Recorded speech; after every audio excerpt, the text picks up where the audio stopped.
अस्सलाम वालेकुम वीवर्स।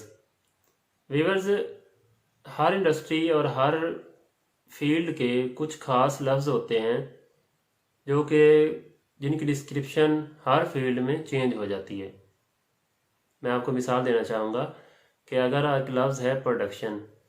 अगर प्रोडक्शन किसी इंडस्ट्री का कोई बंदा है, एक इंडस्ट्री में कोई इंजीनियर है, वो प्रोडक्शन का लफ्ज़ बोल रहा है, तो इसका मतलब ये है कि वो उस इंडस्ट्री में जो चीज़ बन रही है उसमें तादाद के लिहाज से कि वो प्रोडक्ट कितनी बन रही है, तो वो उसका मतलब ये होगा कि वो चीज़ें कितनी बन रही हैं। अगर वो प्रोडक्शन लफ्ज़ बोलता है तो अगला सुनने वाला ये समझेगा कि यस, ये प्रोडक्ट की तादाद और उसकी क्वांटिटी और उसकी जो स्पीड है उसके बारे में बात कर रहा है।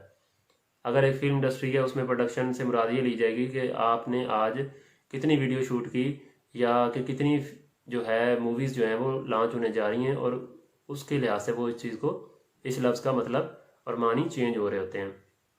इसी तरह डिजिटल मार्केटर की दुनिया में जो कुछ लफ्ज़ हैं वो ख़ास, उनको जार्गन्स बोलते हैं, जार्गन्स।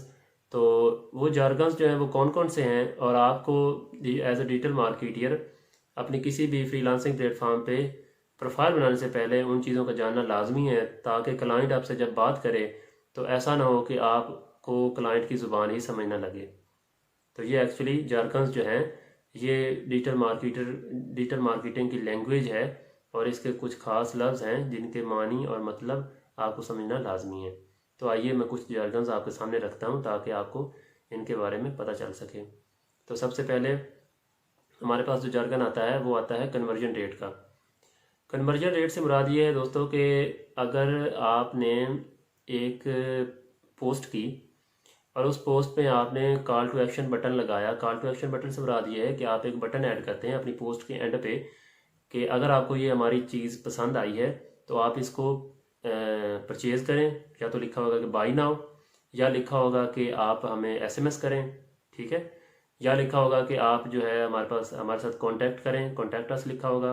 और वो उस बटन पे जब एक कोई भी जो व्यूवर है वो उस पर क्लिक करेगा, प्रेस करेगा, तो आपके मतलूबा जगह पे, यानी आप कॉल टू एक्शन बटन से बता दिए कि आप उस पोस्ट के थ्रू व्यूवर को कहाँ ले जाना चाह रहे हैं या व्यूवर से क्या लेना चाह रहे हैं, तो उसी लिहाज से आप सीटीए जो है वो चेंज करेंगे। तो सीटीए पे कितने लोगों ने उस पे जाके क्लिक किया और आपसे वो रब्ता किया, उसको हम बोलते हैं कन्वर्जन रेट। कि अगर आपने 100 लोगों तक अपनी एडवर्टाइजमेंट जो है वो भेजी और उसमें से 25 लोगों ने सीटीए पे क्लिक करके आपसे बातचीत की या आपकी चीज़ परचेज़ की, तो फिर उसका कन्वर्जन जो रेशो है वो हम ये कह सकेंगे कि 25% है। ठीक है जी। उसके बाद जो जार्गन हमारे पास सामने आता है वो आता है इंगेजमेंट का या इंगेजमेंट रेट का। तो इसमें हम ये इसके इंगेजमेंट से मुराद ये होती है कि कितने लोगों ने उस हमारी एड को लाइक किया या कमेंट किया या शेयर किया, ठीक है, उस पर कोई मैसेज किया और हमसे बातचीत की। तो इससे मुराद ये होती है कि पब्लिक आपसे कितना इंगेज होना चाह रही है और हुई है। तो ये आपको पता होना चाहिए इंगेजमेंट रेट। इसके बाद दो लफ्ज़ जो हैं वो बड़े मशहूर हैं और आपको पता होने चाहिए। एक का नाम है इम्प्रेशंस और एक का नाम है रीच। तो इम्प्रेशन से मुराद ये है कि आपने एक ऐड जो है वो पोस्ट की और फेसबुक ने अपने एल्गोरिथम के थ्रू वो पोस्ट जो है सर्टन लोगों तक पहुंचाई। अब एक बंदे ने वो पोस्ट जो है आगे शेयर कर दी, अपनी टाइम लाइन पे उसने शेयर कर दी। तो वो जो पोस्ट है वो उसके सारे दोस्तों तक भी पहुंच गई। तो अब एक इम्प्रेशन उस खुद बंदे तक गया, और उस बंदे के आगे जितने भी फ्रेंड्स थे, उसके लेट्स सपोज 1000 दोस्त थे फेसबुक पे, तो वो 1000 इम्प्रेशन जो हैं वो काउंट हो जाएंगे। जबकि रीच जो है, रीच से मुराद हम ये लेते हैं कि कितने लोगों ने उस पोस्ट पे जाके रिएक्ट किया या उसको वॉच किया। तो इससे मुराद जो है रीच ली जाती है कि कितने लोगों ने इस पर, कितने लोगों तक एग्जैक्टली वो पोस्ट जो है वो उन्होंने देखा है उसको।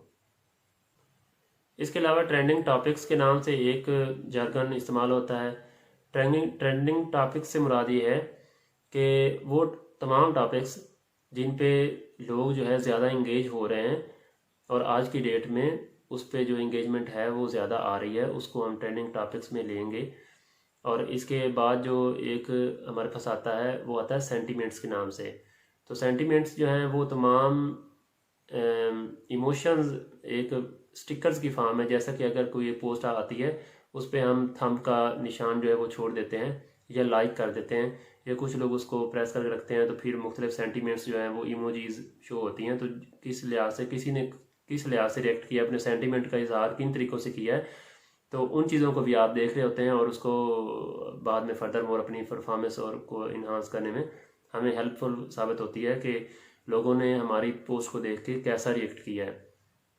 इसके अलावा जो है एक लफ्ज़ कीवर्ड आपने सुना होगा। कीवर्ड जो है एक्चुअली एक लैपटॉप बनाने वाली कंपनी है।